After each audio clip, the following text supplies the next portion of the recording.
el dolor abdominal bajo.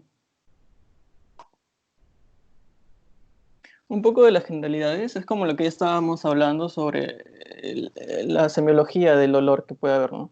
En el caso del dolor abdominal bajo, básicamente son características de las estructuras que están ahí. Puede ser, por ejemplo, del apéndice, o puede ser también de las litiasis renales, ureterales, o puede ser también una cistitis, o en el caso de las mujeres puede ser también una EPI. Y eso va a dar un dolor característico, ¿no? En el caso, por ejemplo, de la apendicitis, tiene la cronología que primero inicia en un dolor difuso periumbilical que luego se va localizando en el cuadrante inferior derecho. Entre las causas más importantes del dolor abdominal inferior está apendicitis, ¿no? Que es, como ya les estaba diciendo, un dolor que puede ser clásico o también puede ser atípico. Y eso ya más adelante les voy a conversar. La diverticulitis también es una patología frecuente, sobre todo en los adultos mayores. Y la diferencia de la apendicitis es que usualmente está en el cuadrante inferior izquierdo. En el caso de las nefrolitiasis puede ser en cualquier lado, ¿no? Igual que la pilonefritis, ¿no? En los casos de los adultos mayores, que suelen tener retención urinaria en los varones por HBP, el dolor usualmente es suprapúbico. Y la cistitis también es suprapúbico. En el caso de las mujeres, como ya les estaba comentando, pueden tener diferentes causas. Por ejemplo, en una mujer en edad fértil puede tener también un diagnóstico diferencial como es el embarazo ectópico, o también puede tener una EPI o una torsión de ovario, y entre otras causas. El artículo hablaba sobre tres patologías principales, que eran la apendicitis, la diverticulitis y la enfermedad inflamatoria intestinal. Comenzaríamos con apendicitis, que sería la causa más común de un abdomen agudo quirúrgico, y tiene distintas causas, ¿no? En el caso de los niños, la causa más frecuente es la hiperplasia linfoide, y en el caso de los adultos es el fecalito. El pico de incidencia de las apendicitis son en los adultos jóvenes, pero sin embargo hay un mayor riesgo de perforación de la apendicitis en los extremos de la edad. Y esto se debe a que ellos no suelen presentar la sintomatología clásica y no se suele diagnosticar a tiempo la apendicitis, entonces se complica y se perfora. Ellos dicen que hay dos presentaciones de la apendicitis. Está la clásica, que es el dolor periumbilical, que migra hacia la fosa ilíaca derecha. También puede tener anorexia, fiebre y leucocitosis. Y la típica es más que nada cuando la ubicación del apéndice no está en un lugar común. Por ejemplo, si el apéndice es retrocecal, nos puede indicar con el signo de psoas positivo, ¿no? Y si es en un apéndice pélvico, con el signo del obturador. En el caso de las gestantes, también mencionan de que pues, una apendicitis puede debutar como un dolor, un dolor en el cuadrante superior derecho, por el mismo hecho de que en el embarazo el apéndice suele subir. En el diagnóstico, bueno, es la sospecha clínica, es básicamente clínico, pero existe un score de Alvarado. Y algo que resaltar es de que este score se debería usar en pacientes adultos jóvenes, no en los extremos de la edad, ni tampoco en embarazadas. Y bueno, son los puntos que vienen con el olor migratorio, que se va a ubicar en el lado derecho, en el lado inferior derecho, la anorexia, náuseas y vómitos, el signo de rebote, fiebre y la leucocitosis.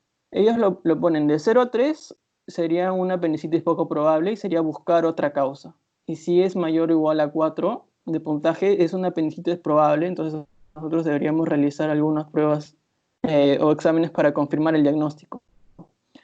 El examen que más recomiendan es una tomografía abdominal con contraste.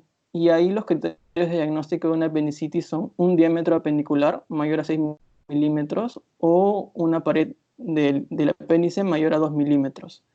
En la resonancia magnética, que también recomiendan, sobre todo en embarazadas, El diámetro apendicular ellos dicen que es en 7 milímetros. Eso es de UpToDate. Y bueno, la ecografía, que es el método de elección como inicio para las mujeres embarazadas y para los niños, es un diámetro apendicular de 6 milímetros. Algo que cabe resaltar de esto es de que, por ejemplo, si tú sospechas de que tiene apendicitis, pero la ecografía no te sale positiva, igual te recomienda que hagas una tomografía para confirmar el diagnóstico, porque o sea, la ecografía es bastante operador dependiente. En el caso de tratamiento, bueno, una vez que confirmamos que ya tiene una apendicitis, se debería cubrir al paciente con antibióticos, ¿no? Que cubran gram negativos y anaerobios. Una buena elección sería cefoxitina o una combinación de cefazolina más metronidazol. Además de ello, se tiene que dar NPO al paciente, hidratación endovenosa, analgésicos y antieméticos, ¿no? Y ya bueno, ahí se clasifica. Si la apendicitis es no complicada, el tratamiento sería una apendicectomía laparoscópica. Si la apendicitis se complica, el tratamiento es una apendicectomía laparoscópica más antibióticos. Y si en el caso ya la apendicitis se convirtió en un absceso, el tratamiento sería un antibiótico terapia y un drenaje percutáneo, y se puede ya dar un tratamiento quirúrgico, pero ya después de 6 a 8 semanas. Otra patología frecuente es la enfermedad diverticular. Habría que diferenciar un poco qué es los divertículos, la diverticulosis y la diverticulitis, ¿no? El divertículo es una bolsa ciega que sobresale en el tracto gastrointestinal. La diverticulosis son falsos divertículos que pueden estar en el colon y usualmente están en la parte del sigmoides. Y bueno, se dicen que es la causa más frecuente de sangrado intestinal bajo. Y la diverticulitis es la inflamación del divertículo, básicamente. Entonces, o sea, la mayoría de diverticulosis son asintomáticos, no suelen presentar síntomas, pero pueden haber otra presentación que es la de sangrado gastrointestinal.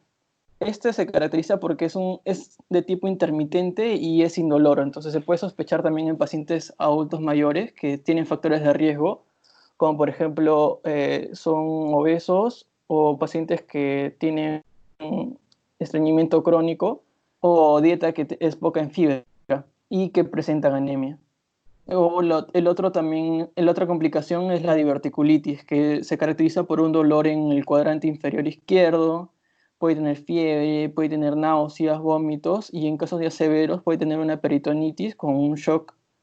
Entonces, nosotros para poder diagnosticarlo se debe hacer una historia clínica clara, se debería pedir un hemograma para evaluar cómo están los constantes corpusculares y ver si hay, por ejemplo, leucocitosis con división izquierda, y lo ideal es pedir una tomografía.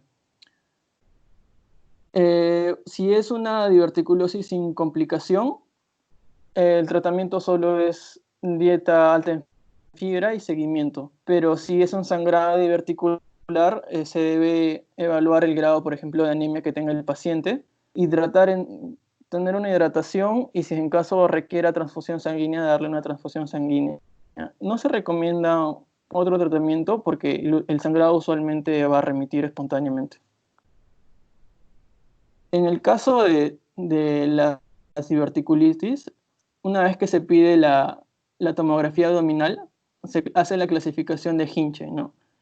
Y de acuerdo a eso se recomienda dar un tratamiento. Si es en una diverticulitis 1A, el tratamiento sería antibiótico-terapia y un tratamiento ambulatorio, ¿no? Que cubra gram negativos y anaerobios. En el 1B es también igual antibióticos, pero ya si es que tiene factores de riesgo se podría hospitalizar. En el 2, que ya hay un absceso, se recomienda una antibiótico-terapia más un drenaje percutáneo y siempre debe ser hospitalizado por el riesgo de complicaciones. Y el 3 y el 4 ya son patologías quirúrgicas, ¿no? En el caso de la enfermedad inflamatoria intestinal, eh, bueno, una enfermedad autoinmune y que ataca el tracto gastrointestinal. Hay dos que son principalmente característicos, que son la colitis ulcerativa y la enfermedad de Crohn. Cada una tiene sus características y la incidencia ocurre mayormente en adultos varones jóvenes de 20 a 35 años. Las manifestaciones clínicas, cada uno tiene sus características, ¿no? Pero pueden tener cosas en común, por ejemplo, la fiebre, el dolor abdominal, pueden cursar con diarrea o con sangrado rectal, pérdida de peso, malnutrición, pero la colitis ulcerativa usualmente tiende a producir más diarreas con sangrado. En cambio, la enfermedad de Crohn, más que nada, pues, es dolor abdominal y puede causar, puede cursar con una masa abdominal. Eh, en la parte de la emergencia, usualmente deberíamos ver lo que es el brote. El brote, para diagnosticar un brote, se necesita que el paciente cumpla con fiebre, tiene que tener malestar general, taquicardia, incrementos de los reactantes de la fase aguda y puede tener también anemia ferropénica, ¿no? Una vez que ya clasificas que tiene brote, deberemos ver qué grado tiene. Si es leve, son con menos de 5 deposiciones al día, es afebril y tiene una hemoglobina mayor a 12. Moderada, de 5 a 10 deposiciones al día, cursa con febrícula y una hemoglobina de 8 y 12. Y si es grave, ya es más de 10 deposiciones al día, una temperatura mayor a 38 y una hemoglobina menor a 8.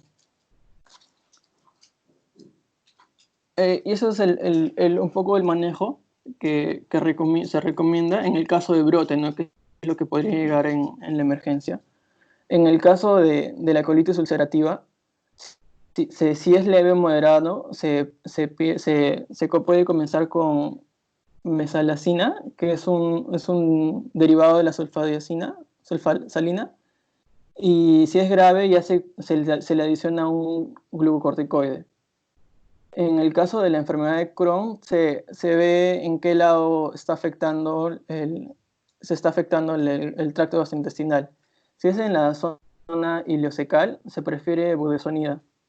Y si es en la parte del colon, se prefiere mesalazina. Y si ya es un caso grave, se prefiere comenzar con corticoides.